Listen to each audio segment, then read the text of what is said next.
প্রিয় লিসেনার্স, আসসালামু আলাইকুম। আশা করছি সবাই ভালো আছেন। আমি মোহাম্মদ ইমন ইসলাম আছি আপনাদের সাথে। তো আজকে আমি আপনাদের সাথে এমন একটি ঘটনা শেয়ার করতে যাচ্ছি যে ঘটনার প্রভাবে খালি হয়ে যায় 4জন মায়ের কোল। তো ঘটনাস্থলটি হচ্ছে আমাদের পাশের গ্রামের শেষ পর্যায়ের দিকে লুলিবিল নামক জায়গাতে। আর ওই ঘটনাস্থলের শিকার হয়েছেন আমার একজন চাচাতো বোন। ওনার নাম সাবিনা আক্তার। ঘটনাটি ওনাকে নিয়েই সূত্রপাত ঘটে। তো ছোটবেলা থেকেই সাবিনা আপুদের পরিবার ছিল খুব দরিদ্র। তো কোনো এক পর্যায়ে সাবিনা আপুর বিয়ে হয়। তো ওনার আর্থিক অবস্থা অসচ্ছল থাকার কারণে একটি দরিদ্র ফ্যামিলির ছেলেকে তিনি বিয়ে করেন। তো যাই হোক, সংসার করছেন খুব সুখ শান্তিতেই। সাবিনা আপুর স্বামী রাজমিস্ত্রির কাজ করে তাদের সংসার চালাতেন। এক পর্যায়ে সাবিনা আপুর একটা ছেলে সন্তান হয়। তো ছেলে সন্তান হওয়ার আনন্দে সাবিনা আপু এবং তার স্বামী সহ সবাই খুশি হন। ছেলেটাকে মাদ্রাসায় পড়াবেন বলে সবাই নিয়ত করে থাকে। তো ছেলেটার নাম দিল মুহাম্মদ বাক্কার। এইভাবে তাদের সন্তানদের নিয়ে কেটে যায় 5টা বছর। কিন্তু তাদের ছেলেটা ছিল একটু চঞ্চল প্রকৃতির। তো পরবর্তীতে সাবিনা আপুর ছেলেটিকে একটি মাদ্রাসায় ভর্তি করে দেন। এইভাবেই চলছিল তাদের দিনকাল। ছেলেটার প্রতি শুক্রবারে ছুটি পেত। তখন তার মা বাড়িতে নিয়ে আসতো, এনে ভালো মন্দ রান্না করে খাওয়াতেন। কিন্তু বাচ্চা ছেলেটি যখন শুক্রবার দিন বাড়িতে আসতো তখন আর যেতে চাইতো না মাদ্রাসায়। তো এরূপ করার কারণে অনেকে অনেকভাবে বাচ্চা ছেলেটিকে গালিগালাজ করত, বকাঝকা করত, শাসন করত। এইভাবে তাকে শাসনের উপরে রাখা হতো। তো বরাবরের মতোই আবার একটি শুক্রবার আসে। তো সাবিনা আপু সকালবেলা চলে যান ছেলেকে আনার জন্য। সাবিনা আপু তার ছেলেকে মাদ্রাসা থেকে নিয়ে আসেন। তো ছেলেকে বাড়িতে নিয়ে এসে সাবিনা আপু ফ্রিজ থেকে মুরগির মাংস আনতে গেলেন। মাংস এনে দেখলেন তার ছেলে আর অন্যান্য দিনের মতো দুষ্টুমিতে মেতে নেই, চুপ করে বিছানায় বসে রয়েছে। তো সাবিনা আপু আশ্চর্য হলো এবং বলল, আজকে আমার বাবাটাকে এত শান্ত দেখাচ্ছে কেন? কি হয়েছে? মন খারাপ নাকি? এরূপ বলার পরও তার ছেলে কোনো রকম উত্তর দেয়নি। তখন সাবিনা আপু আবারও জিজ্ঞেস করলেন, কেউ কি কিছু বলেছে তোমাকে? তখনও কথা বলে না। তো কথা না বলায় সাবিনা আপু তার ছেলেকে কুলে নিয়ে স্তম্ভ কণ্ঠস্বরে তার বাচ্চাকে আদর করছিলেন। কিন্তু তখন সাবিনা আপুর কুলে থাকা অবস্থায় তার বাচ্চা বলে উঠল, আম্মু, আমি আজকে গরুর মাংস খাবো। তখন তার মা কোথা থেকে গরুর মাংস আনবেন?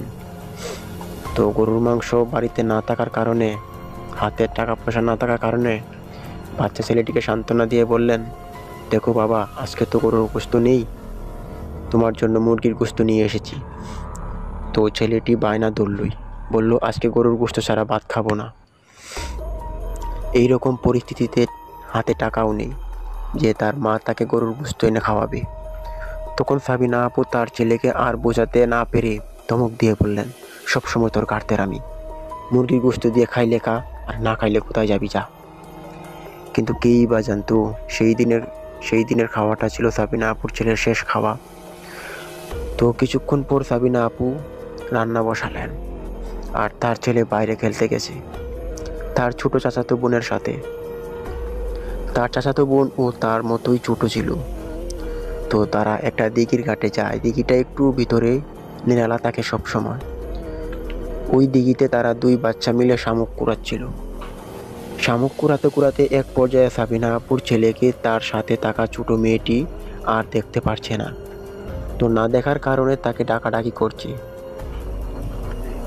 তো এক পর্যায়ে তার চোখ যায় দিঘির মাঝখানের দিকে।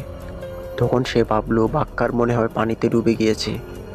তখন সে দৌড় দিয়ে উপরে ওঠে এবং চিৎকার শুরু করলো।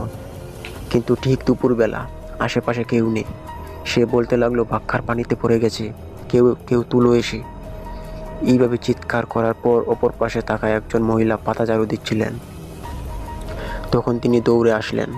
এসে বাচ্চা মেয়েটির এমন কথা শুনে তিনি ওই দিঘিতে ঝাঁপ দিলেন। অতঃপর ছেলেটির কাছে পৌঁছে তাকে কাঁধে করে নিয়ে কিনারায় আসলেন। কিন্তু ততক্ষণে যা হওয়ার তা হয়ে গেছে। সাবিনা আপুর ছেলে বাক্কার আর বেঁচে নেই। তখন তাদের চিৎকার চেঁচামেচিতে জড়ো হয় কিছু সংখ্যক লোক। তাদের মধ্যে কেউ একজন গিয়ে সাবিনা আপুকে এই খবরটা দেন। তখন তিনি বাড়ি থেকে দৌড়ে বেরোলেন, এক দৌড়ে ছেলের কাছে গেলেন। তো গিয়ে দেখেন তার ছেলের পেট ফুলে গেছে। ওইখানে থাকা মানুষ তার ছেলের শরীর থেকে গেঞ্জিটা খুললেন। তো গেঞ্জিটা খোলার পর সবাই তার শরীরে এমন দৃশ্য দেখছিল যা কেউ কখনো কল্পনাই করেনি। সবাই দেখলো সাবিনা আপুর ছেলের পিঠের মধ্যে বেশ বড় বড় 5টা আঙ্গুলের লাল বর্ণের দাগ খুব গাঢ়ভাবে বেশি রয়েছে। নিজের ছেলের এইরকম অবস্থা দেখে সাবিনা আপু বেহুশ হয়ে পড়েন। তখন ওইখানে থাকা এলাকার মানুষ তারা 2 মা ছেলেকে তাদের বাড়িতে নিয়ে যান এবং তার মায়ের জ্ঞান ফেরানোর জন্য অনেকে ডাকাডাকি করেছে, পানি দিয়েছে চোখে মুখে। তো এক পর্যায়ে সাবিনা আপুর জ্ঞান ফিরে, কিন্তু তিনি খুবই ভেঙে পড়েছেন তার একমাত্র শিশু বাচ্চাটির জন্য। সে মানতে পারছে না তার ছেলের মৃত্যু। এই রকম অবস্থায় সবাই তার ছেলেকে দাফন দেওয়ার ব্যবস্থা করবেন, কিন্তু তার বাবা রাজমিস্ত্রির কাজ থেকে এখনও ফেরেনি। কেউ একজন তার বাবাকে এই দুঃসংবাদ দেন মোবাইলের মাধ্যমে। তো তিনি এই খবর পেয়ে কাজ বাদ দিয়ে দৌড়ে বাড়িতে আসেন। এসে দেখতে পেলেন তার ছেলের মৃতদেহ পড়ে রয়েছে। কাছে গিয়ে দেখলো পিঠের মধ্যে বড় বড় 5টা আঙ্গুলে লাল বর্ণের দাগ। এইসব দেখে কান্নায় ভেঙে পড়েন তার বাবাও। তো কান্না শেষে এক পর্যায়ে সাবিনা আপুর স্বামীর খুব জোর রাগ উঠে। তিনি বলতে লাগলেন, সাবিনা, তোর জন্য আমার ছেলে আজকে আর এই দুনিয়াতে নেই, তোকে আমি ছাড়বো না। এই বলে তিনি লাঠি নিয়ে সাবিনা আপুকে খুব জোর পিটাতে শুরু করলেন। এই রকম চলাকালীন সময় পাশে থাকা মানুষ সবাই তাকে ফিরিয়ে সান্ত্বনা দিল, দিয়ে সব কিছু ঠান্ডা করলো। তো পরবর্তীতে সবাই রেডি হয় তার ছেলের জানাজা পড়ানোর জন্য, দাফন দেওয়ার জন্য। সব রকম নিয়ম অনুযায়ী দাফন সমাপ্তি দেওয়া হয় সাবিনা আপুর আদরের ছেলেটাকে। তারপর সবাই ফিরে যায় যার যার মতো করে যার যার বাড়িতে। তো লিসেনার্স, ঘটনাটা এখানেই শেষ হয়ে গেলে পারতো, কিন্তু না, ঘটনা যে আরও এখনো অনেক কিছু ঘটার বাকি। শুনতে থাকুন, বুঝতে পারবেন। তো ওই রাতটি সাবিনা আপুদের এইভাবে দুঃখে দুঃখে কেটে যায়। তো পরদিন ওই লুলি বিলের মধ্যে এক রাখাল তার 3টা গরু নিয়ে রওনা হন। এক পর্যায়ে এসে রাখাল তার 3টা গরু চড়িয়ে দিল বিলের ঘাসের উপরে। গরু সবগুলো ঘাস খাচ্ছে। এই দেখে রাখাল ছেলেটি বাড়িতে চলে যায়। তো তার 3টা গরুর মধ্যে একটা গরু ছিল ছোট। সেই বাছুর গরুটি অতিরিক্ত রোদের কারণে বিলের কিনারায় দিকে এসে পড়ে। তখন সেখানে কেউ ছিল না।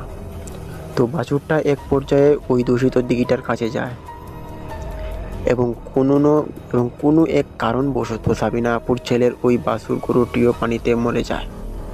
সাবিনা আপু যেই দিঘিতে মারা গিয়েছিল ওই দিঘির মধ্যে বাছুরটিও কোনো এক কারণবশত পড়ে যায়। তো পড়ে যাওয়াতে গরুটিও পানিতে মরে ভেসে থাকে। অতঃপর এক পর্যায়ে রাখাল ছেলেটি তার গরুকে খুঁজতে খুঁজতে এই দিঘিটার কোনায় যায় এবং সে দেখতে পায় তার গরুর বাছুরটি পানিতে ভেসে রয়েছে। কিন্তু যা হবার তা হয়ে গেছে, তার গরুর বাছুরটি মারা গেছে। রাখাল ছেলেটি তার বাবাকে গিয়ে সব খুলে বলল।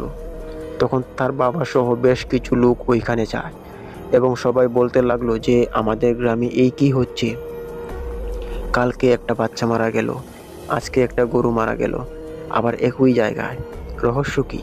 সবার মনে এক অদ্ভুত প্রশ্ন জেগে ওঠে। যাই হোক, গরুর রাখাল তার গরুটাকে তুলল পানি থেকে।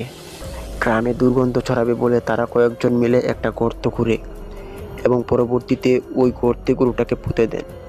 অতঃপর সবাই বাড়ি ফিরে গেলেন। এরপরের 2 দিন আর কিছুই হয়নি তাদের গ্রামে। এরপরের দিন তাদের গ্রামের আসাদ মেম্বারের 3 নাতি খেলা করতে করতে লুলিবিলের ওই দিকে যায়, ঠিক ওই সাবিনা আপুর ছেলের মতো। তো তারা খেলতে খেলতে ওই দূষী দিঘিটার কাছে যায় এবং তারা খেলা করতে থাকে। তো একই বয়সের 3 জন বাচ্চা এই দুপুরবেলা একা একা ঘুরতে ঘুরতে চলে এসেছে, আবার কারো চোখেও পড়েনি। তো তখন তাদের খেলাটা এমন ছিল যে 2 জন লুকিয়ে থাকবে আর একজন তাদেরকে খুঁজে বের করবে। তো এই খেলাটাকে আমাদের এখানে কানামাছি বলা হয়ে থাকে। তো তারা তিনজন এইভাবে খেলা করতেছিল।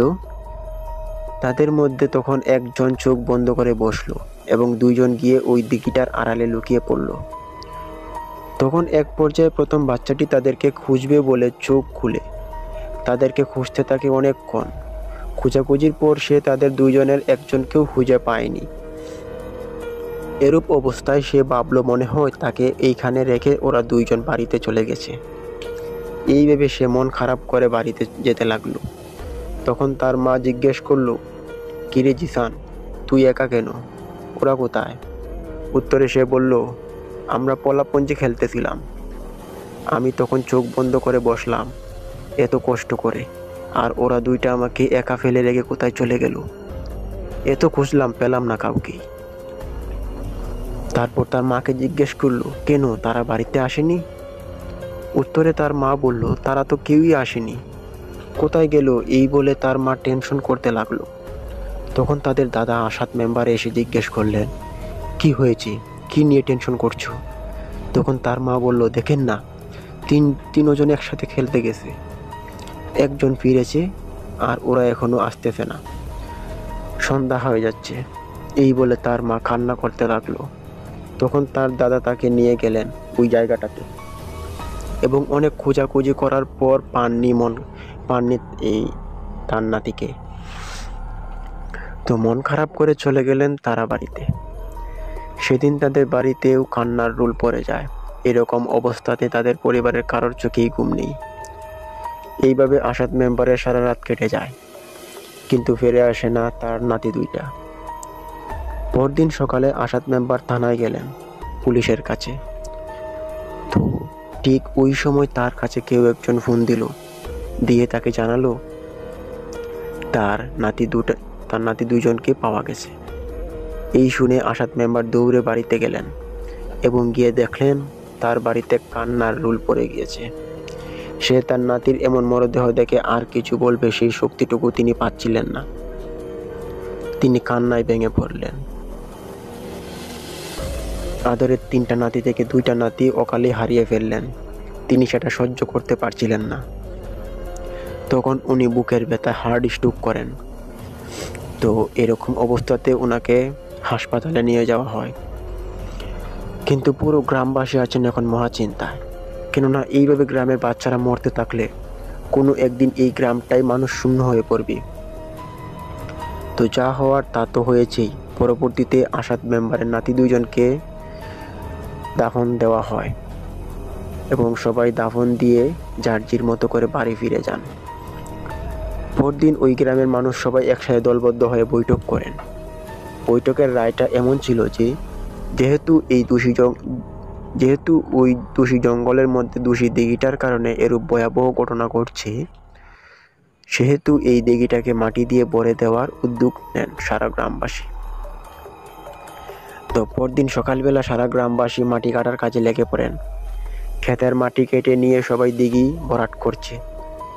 তো দিঘিটা বেশ বড় হওয়াতে একদিনে শেষ করা সম্ভব ছিল না। পরদিন আবারও সবাই আসবে এই বলে সন্ধ্যা হতেই সবাই বাড়ি ফিরে যায়। সবাই সবার মতো বাড়ি ফিরল। ওইখানে একটা মহিলাও ছিল তাদের সঙ্গে মাটি কাটার মধ্যে। তো মহিলাটির স্বামী নেই, একটি মেয়েই আছে তার। তো সে সবার সাথে কাজ শেষ করে বাড়ি ফিরল।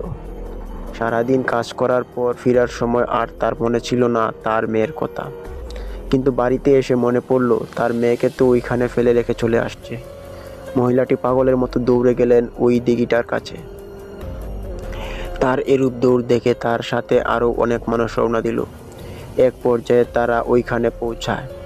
সবাই মহিলাটি পাগলের মতো তার মেয়েকে খুঁজতে থাকে। তো মহিলাটি ডাকতে থাকে এবং অনেকভাবে চিৎকার করতে থাকে। তো তখন ওইখানে থাকা একজন লোক দেখতে পেল পানিতে কেউ কাতরাচ্ছে। তখন আর দেরি না করে লোকটি ঝাঁপ দিল, তাড়াতাড়ি করে বাচ্চাটিকে কিনারায় এনে তুলল এবং পেটে প্রচুর পরিমাণে পানি ঢুকায় বাচ্চাটিকে মাথার উপরে তুলে ঘুরালেন এবং সব রকম প্রাথমিক চিকিৎসার দ্বারা তার মেয়েটির পেট থেকে পানি বের করা হয়। পরবর্তীতে হাসপাতালে নিয়ে যাওয়া হয়। সেখানে চিকিৎসায় বাচ্চাটি বেঁচে গেল। বাচ্চাটি বাঁচায় তার মা খুশিতে আত্মহারা। তো এই খুশিটা একমাত্র মায়েরাই বুঝে। তো যাই হোক, গ্রামবাসী কেউ পিছিয়ে যাননি। তারা পুরো 3 দিন সময় ধরে পুকুরটিকে ভরাট করে দেন এবং ভালো ভালো কিছু উপস্থাপনা করা হয়। সেখানে সবাই দোয়া পড়ে জায়গাটাতে আর এরকম না হওয়ার জন্য। তো এখন এইরকম ঘটনা থেকে সবাই মুক্তি পেয়েছে, সবাই এখন সুখে শান্তিতেই আছেন। কিন্তু এই ঘটনার যে মায়ের কুল খালি হয়েছে, একমাত্র তারাই বুঝতে পেরেছে তাদের কত যন্ত্রণা। তো হাউএভার প্রিয় লিসেনার্স, উক্ত ঘটনাটি আমাদের গ্রামের সবার মনে গেঁথে রয়েছে, তাই ভাবলাম আপনাদের মাঝেও ঘটনাটি শেয়ার করি। তো আপনাদের কাছে আমার একটা রিকোয়েস্ট থাকবে, যদি আমাদের এই উক্ত ঘটনাটি আপনাদের ভালো লেগে থাকে তাহলে একটা লাইক দিবেন, কমেন্ট করে জানাবেন কেমন লাগলো, আর আমাদের ইতিকথা ভৌতিক এপিসোড চ্যানেলটিকে সাবস্ক্রাইব করে আমাদের পাশে থাকুন। তো প্রিয় লিসেনার্স, দেখা হচ্ছে আগামীকাল কোনো এক নতুন ঘটনা নিয়ে। ততক্ষণ দোয়া রইল, ভালো থাকুন, সুস্থ থাকুন, আল্লাহ হাফেজ।